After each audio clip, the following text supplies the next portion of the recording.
नमस्कार, स्वागत है आपका। आप देख रहे हैं हम वतन टीवी और मैं हूं आपके साथ अजीत कुमार। बाहरी दिल्ली के मंगोलपुरी इलाके में बीती मंगलवार की देर रात को एक मामूली सी कहासुनी चाकूबाजी में बदल गई, जहां कुछ युवकों ने एक युवक को दौड़ा कर चाकू से मारकर मौत के घाट उतार दिया।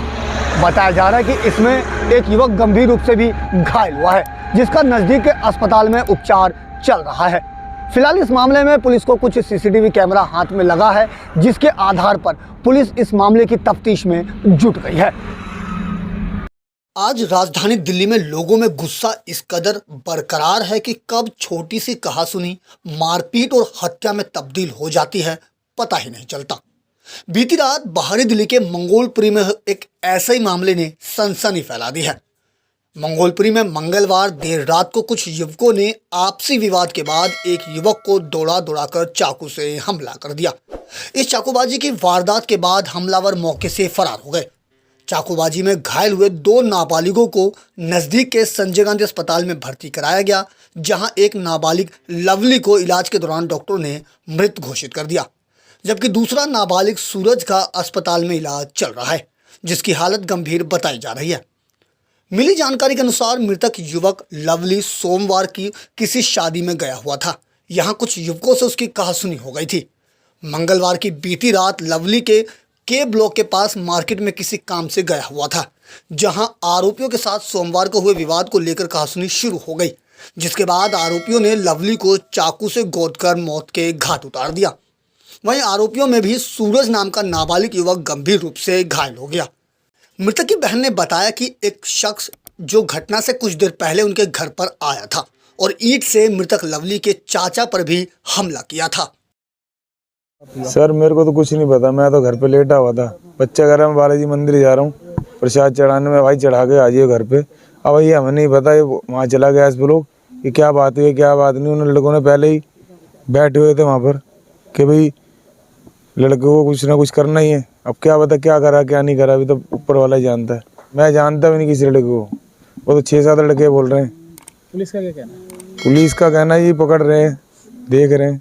मेरा आता घर पे आया था, ईंट मारने लगा था मेरे चाचा जी पे, तो मैंने छीन के बाहर फेंके। ईंट पड़ी हुई हुई है, अभी दिखा देती हूँ जाके। क्या नाम? दोस्तों को पर नाम ही नहीं पता ना, शक्ल ही नहीं दिखा रहे ना वो।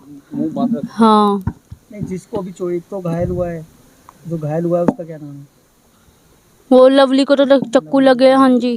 कल जो हमने अभी सुना वहाँ पर हॉस्पिटल के अंदर, ये सुना कि इनका कल बच्चों का कोई शादी में कोई बात हुई होगी।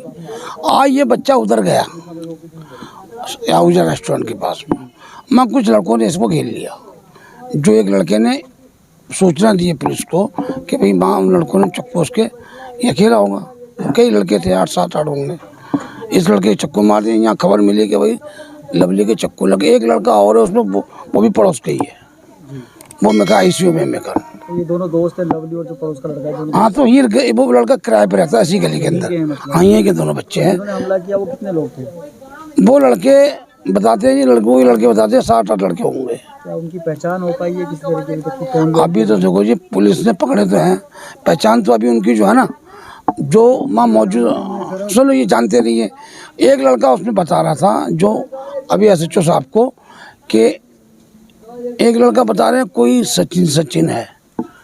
एक लड़का कहने लगा जी वो एक लड़का और नितिन, उसमें लड़कों को नाम बताया उस लड़के ने।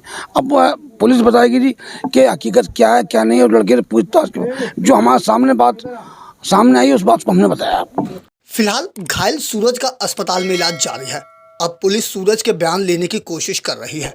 साथ ही इस मामले में पुलिस को एक CCTV कैमरे की फुटेज भी मिली है, जिसमें आरोपी झगड़ा करते हुए नजर आ रहे हैं। लोगों ने बताया कि लवली ने जान बचाने के लिए आरोपियों से छूटकर भागने की कोशिश की, लेकिन खून ज़्यादा बह जाने के कारण उसकी मौके पर ही मौत हो गई। मौके पर मौजूद लोगों के बयान के आधार पर पुलिस आरोपियों की धरपकड़ के लिए लगातार दबिश दे रही है, जो जल्द ही आरोपियों की गिरफ्तारी का दावा कर रही है। दिल्ली से अपने सहयोगी फिरोज हसन के साथ अजीत कुमार की रिपोर्ट, हम वतन टीवी। इंश्योरेंस को रिन्यू कराने के नाम पर लोगों के साथ धोखाधड़ी की वारदात को अंजाम देने वाले गिरोह का खुलासा कर साइबर पुलिस ने 2 जालसाजों को गिरफ्तार किया है। पुलिस ने इनके कब्जे से laptop, mobile phone, SIM card सहित कई सामान भी बरामद किए हैं। पुलिस के मुताबिक दोनों ही आरोपी अपने आप को HDFC का कर्मचारी बताकर धोखाधड़ी की वारदात को अंजाम दे रहे थे। फिलहाल पुलिस अब इस मामले में आगे की तफ्तीश में जुट गई है। अगर आपकी कोई इंश्योरेंस पॉलिसी चल रही है और वो किसी कारण से समाप्त हो गई है, जिसके बाद आपके पास उस इंश्योरेंस पॉलिसी को रिन्यू करने के नाम पर आपको लालच देते हुए कोई कॉल करता है, तो आपको थोड़ा सावधानी बरतने की ज़रूरत है। जी हाँ, ऐसा हम इसलिए कह रहे हैं क्योंकि हो सकता है वह शख्स आपके साथ किसी धोखाधड़ी की वारदात को अंजाम दे जाए। दरअसल रोहिणी जिले की साइबर पुलिस ने एक ऐसे ही गिरोह का पर्दाफाश करते हुए 2 लोगों को धर दबोचा है। रोहिणी जिले के DCP डॉक्टर गुर इकबाल सिंह सिद्धू ने जानकारी देते हुए बताया कि इन दोनों की पहचान आकाश कुमार और निखिल कुमार के रूप में हुई है। जिले के DCP के मुताबिक साइबर पुलिस ने शिकायत के बाद ये बड़ी कामयाबी हासिल की है।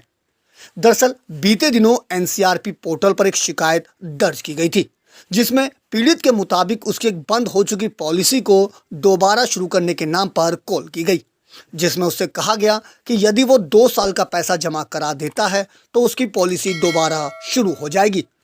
कॉलर ने अपने आप को HDFC का कर्मचारी बताया। उस पर तो रही है कि पीड़ित का भरोसा जीतने के लिए उसने HDFC का अपना आई कार्ड भी भेजा। इस बात पर उसने भरोसा करते हुए उनके द्वारा भेजे गए खाते में 49,080 रुपये भेज दिए। इसके बाद जब उससे दोबारा GST क्लियरेंस के नाम पर 59,000 रुपये की डिमांड की गई तो पीड़ित ने अपने आप को ठगा हुआ महसूस किया। पीड़ित ने तुरंत शिकायत की, जिसके बाद साइबर SHO अजय दलाल के नेतृत्व में SI Ajit Singh, head constable Manoj, Khemraj और महिला हेड कांस्टेबल पूनम की एक टीम का गठन किया गया। टीम ने तकनीकी आधार पर जांच करने पर पाया कि ये गिरोह फरीदाबाद से संचालित किया जा रहा है। टीम को टेक्निकल सर्विलांस और अपने लोकल इनपुट के आधार पर पता चला कि ये लगातार अपनी लोकेशन बदल रहे हैं, जिनके बाद उन्हें नोएडा के सेक्टर 41 से धर दबोचा। पुलिस ने इनके कब्जे से 18 mobile phone, 1 laptop, 20 ATM card, 22 SIM card, एक पासबुक और एक चेकबुक भी बरामद किया है। जिले के DCP डॉक्टर गुर इकबाल सिंह सिद्धू ने खुलासा किया कि दोनों आरोपियों में आकाश कुमार ग्रेजुएट है और वो पहले भी टेलीकॉलर का काम कर चुका है, जबकि निखिल 12वीं पास है। DCP ने खुलासा किया कि आरोपी पहले भी इस तरह के 2 मामलों में शामिल पाए गए हैं। इसके अलावा पुलिस ने एक महिला समेत 3 अन्य लोगों को भी पूछताछ के लिए हिरासत में लिया है, जो इन्हें डाटा उपलब्ध कराने में इनकी मदद करते थे। फिलहाल पुलिस अब इनसे आरोपियों के साथ होने की संलिप्तता की जांच कर रही है। इसके अलावा गिरफ्तार आरोपियों के खिलाफ पुलिस आगे की विधिक कार्रवाई में जुट गई है। दिल्ली से अपने सहयोगी फिरोज हसन के साथ अजीत कुमार की रिपोर्ट, हम वतन TV।